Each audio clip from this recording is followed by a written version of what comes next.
Hi, good evening. Dr. Mike Smith here with your class, and I wanted to say hello again. I do have an introductory video out there, but we're starting with week one. And as I said in the email I just sent you, if it's possible for there to be a disaster, it always happens at the beginning of a great endeavor. And so I know some of you tonight are having trouble getting access to things like the Canterbury Tales, and if you can find one online, the series. I mean, that book is a book, so it's not going to change very much, but depending on where you get it. But you might want to start reading from there. I am doing my very best to get this situation rectified. We currently don't seem to have any IT people online, so I've been trying to get to them all night. So I have some similar problems and some more problems that I'm trying to get in the course itself. So please bear with us, and we'll get settled tomorrow, and then we'll get on to some great studies.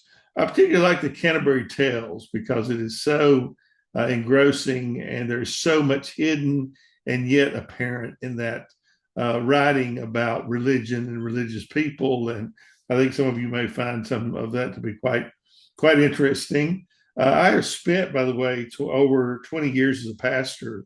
I have been a Christian for over 50 years, and I have to be perfectly honest with you. I have probably never been more perturbed than I am currently with the state of Christianity in the church, especially in light of politics. One of the reasons that I left the ministry was over the desire of some political parties to ingratiate themselves into politics and basically take over religion, taking over politics. And I'm pretty adamantly against that. I wrote a book, actually published a book last November on Christian fundamentalism and Christian nationalism and the dangers to American democracy.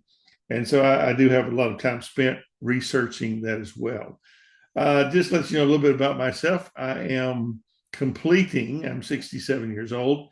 I am done now with the last class of my PhD in history, and I'm on to writing my dissertation. So basically, I've been in school all my life. I have two master's degrees. I have a master's in history from Clemson and a master's in English and nonfiction writing from Southern New Hampshire. And then I have a bachelor's in psychology and philosophy at Clemson. So basically, as my dad would have said, I'm educated beyond my intelligence, but I am able to teach across the line somewhat. So in this series that we're doing today, starting today, we're gonna look at some really great things. We have some great choices and selections of course readings, and these are, as I said in the initial beginning of video, they are much more than just a book. It's kind of like we said about the Bible.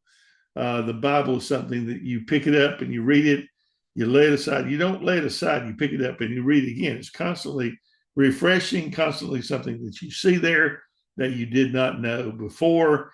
And that's how these classics are. You read them and you never tire of reading them, and you want to read them over and over. And every time you do read them, you find something different, something new, something refreshing that will cause you to think about life as we find it. They are classics, by the way, that have endured through some of millennia, that have been found to be perfectly wonderful. And so people keep reading them. The Canterbury Tales is, I think, written 1200 or something. So what we find in that is just really quite staggering. So read and think about what you're reading as you go through these. Please don't just slough through this course and mark it off as another ticket off of another list. That's the worst thing I could think for you to do, because you're missing one of the great blessings of your life. If you do that, you're wasting your school time. What are you going to school for? To get a degree? No, you're going to school to get an education. An education leads to a degree. A degree leads to a career. And if you're not careful, you'll get the piece of paper without the education. And I can guarantee you there won't be much of a career attached, because you'll be changing jobs and looking for something else over and over again. And that's not your purpose. You want the education. And so, as a person who is a perpetual student, I would encourage you to get the education that goes along with the degree. And you may not be able to see what this particular course might do for you unless you're going to be teaching English or something of that nature, but you'll be surprised what lessons we learn in life as we go through these. I have, as you can see from behind me, I have a few books, and many of them are there because they are a treasure and they are important, and they have helped me and spoken to me at different times in my life. And so I find them to be of great value. People will have to pry the books from my cold dead hands when I'm done, because I particularly prefer reading online. I do read it online a lot, but I don't prefer that to a book. I always love a book. So we are beginning this week with Canterbury Tales, which I think is probably the oldest book in the list that we're talking about. And I think as it was around 1200, about a journey that these people are on. And that journey could well be the journey of life.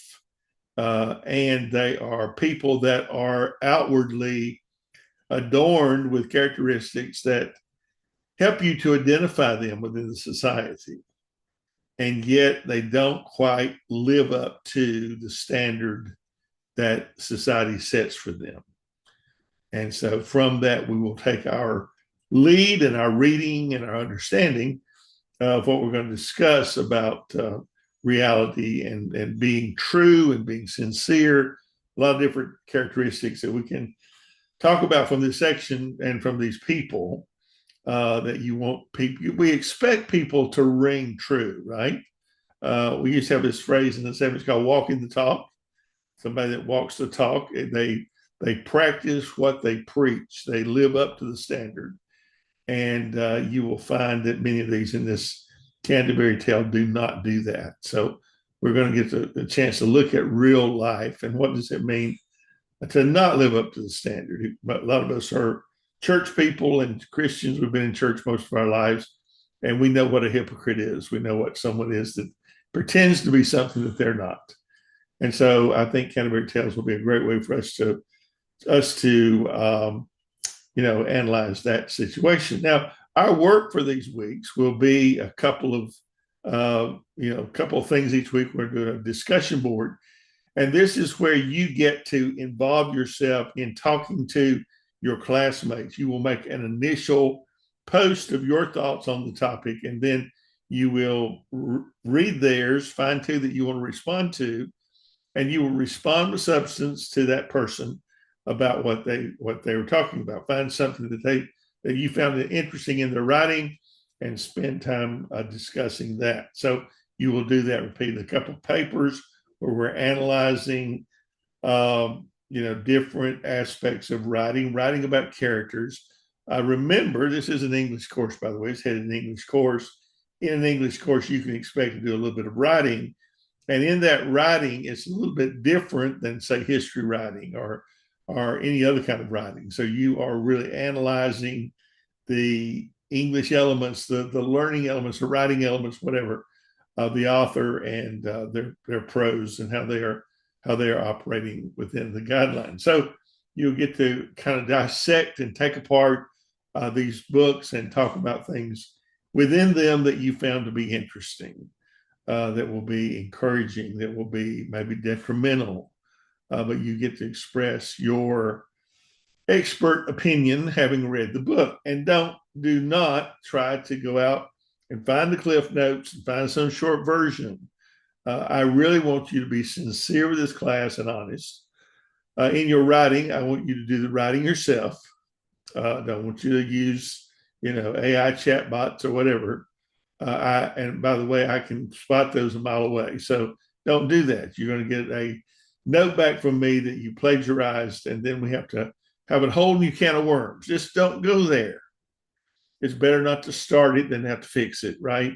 I would be remiss after all my years in school if I did not say to you that the one thing that I always lived in fear of as a student and still do as a 67-year-old student is to be accused of cheating.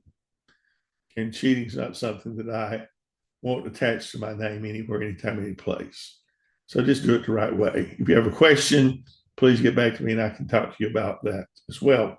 So having said that, I want to wrap this up. I want this to be a great course.